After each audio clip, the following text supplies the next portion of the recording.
FZ series আর Gixxer সিরিজের মধ্যে আপনার কাছে টাকা থাকলে আপনি কোন বাইকটা কিনবেন? আজকের ভিডিওটা ওইটা নিয়ে, যে কি কারণে বাইকটা কিনবেন আর কোন ধরনের মানুষ দুইটার মধ্যে একটা চয়েস করবে আর কোন বাইকটা চয়েস করা উচিত। আচ্ছা, প্রথমে আছি এফজেডের ভার্সনের মধ্যে কয়েকটা বাইক আছে। এটা হচ্ছে এফজেড ভার্সন 2, এফজেড ভার্সন 3 আর হচ্ছে ফেজার। আর জিক্সারের মধ্যে আছে হলো মনোটন, জিক্সার SF FIABS বা SF কার্বোরেটর, আর একটা হচ্ছে যে জিক্সার নেকেড ভার্সনটা। এখন এই এফজেড আর জিক্সার সিরিজের মধ্যে কোন বাইকটা নেওয়া উচিত, এটা যদি আমি বলি, আমি কেন বলবো আর আমার কথা কেনই বা শুনবেন? কারণ হচ্ছে আমি এফজেডের বাইক চালায়া বিক্রি করে আমি জিক্সার নিছি। এখন অনেকেই তো বলবে যে তো ভাই আপনি তো জিক্সার নিছেন এফজেড বিক্রি করে, আপনি তো জিক্সারের কথাই বলবেন। আমি বলবো যে না বস, আমি জিক্সারের কথাও বলবো না, এটা সম্পূর্ণ আপনার উপরে রাখবো যে আপনারা কোনটা নেবেন। আমি জাস্ট আপনাদের চয়েস দিব আর ব্যাপারগুলো বুঝায় বলবো। আমি যখন এফজেড ভার্সন 2 নিছি তখন আমার চিন্তা ধারণা ছিল কি যে আমি অ্যাজ ইউজুয়াল রেগুলার রাইডটা করব, কারণ আমি প্রথম রাইডার ছিলাম। আমার এর আগে আমি কখনো বাইক চালাই নাই। আমি চাইছিলাম যে ভদ্রভাবে ভালোভাবে, আল্লাহ কি গরম ভাই, আমি চাইছিলাম যে একটু ভদ্রভাবে রাইড করবো। আমার মাইলেজ দরকার, আমার ইঞ্জিন রিলায়েবিলিটি দরকার, আমি অনেক বছর চালাইতে চাই, ওই হিসাব করে কিনছিলাম। কেনার পরে প্রায় 1 বছরের মতো চালাইছি এবং ওইটার মধ্যে অনেক ঝামেলা ছিল, অনেক ভালো গুণও ছিল, যেটা আমি দেখতে পারছি। এরপর আমি জিক্সার SF নিলাম।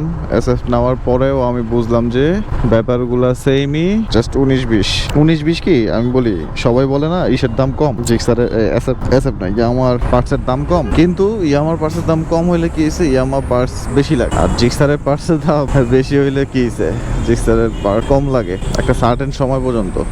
আর ডিপেন্ড করে আপনার চালানোর উপরে যে আপনি কিরকম চালাইতেছেন, কি করতেছেন না করতেছেন। এই সিএনজি সব চেষ্টা গমতই হয়ে গেছে, মাঝখান দিয়ে বামার ঢুকাই বই। এখন কথা হইলো যে দুইটারই build quality same, engine reliability same, কারণ হচ্ছে দুইটাই জাপানিজ বাইক। সো দুইটাই প্রায় সেম কোম্পানি, সেম সুনামের সাথে বাংলাদেশে ব্যবসা করে আসছে। সো ওইটা তো বাদ দিলাম। এরপরে আছি হচ্ছে ডিজাইনে আমি জিক্সারকে আগায় রাখি, কারণ ইয়ামাহা এফজেড ভার্সন 2 এর থেকে শুরু করে এই পর্যন্ত ভার্সন 3 বাইক করছে, আর হচ্ছে ফেজারের ডাবল ডিস্ক বোর্ডটা বাইক করছে, যেটার দামও আকাশচুম্বী, 3,25,000 টাকা। আচ্ছা যাই হোক, দুটা বের করছে এবং তিনটা ডিজাইনই জিক্সারের কোনো ডিজাইনের থেকে আগায়। মনোটোনও দেখতে এফজেড ভার্সন 2 এর থেকে ভালো। নতুন জিক্সারগুলো বের করছে। এফজেড ভার্সন 3 এর অনেক খারাপ ইস্যু আছে, যে এত টাকা দিয়ে কেনার পরে যদি আমার টাঙ্কি ঠিক করতে করতে আমার টাকা পয়সা সব যায়, তাহলে আমি ওই বাইক কেন নিব? একটা বাইক কেনার পর যদি আমি 5টা বছর গাড়িতে হাত দেওয়া ছাড়া আমি চালাইতে পারি গাড়ি, তাহলে আমি অবশ্যই গাড়ি নিব। ডিজাইন যদি এটা সুন্দর হয় একই দামে, তাহলে জিক্সারই কেন বানিব?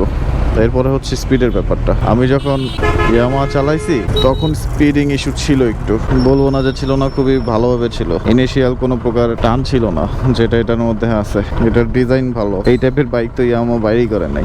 নিলে একবারে R1 নিতে হবে, এছাড়া এরকম সুন্দর বাইক নেওয়াই যাবে না। আমার তো মনে হয় GSX-R এর থেকে এই গাড়ি সুন্দর, কারণ GSX-R এ পিছনের চাকা 130, সামনে 100, এরপরে গাড়িতে বসলে বাচ্চা লাগবো, ওই তুলনায় এই গাড়ি বেশ। আচ্ছা, এখন আরও উদাহরণ দিচ্ছি যে দামের ব্যাপারে।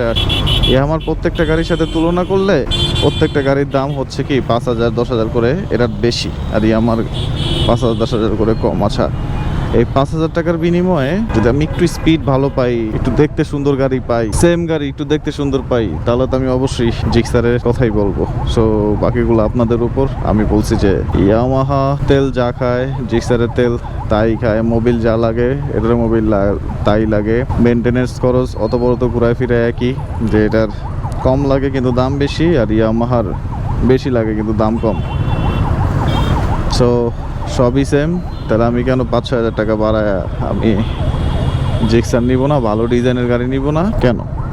সো বাকিগুলো ডিসিশন আপনাদের উপর, আপনারা কি করবেন।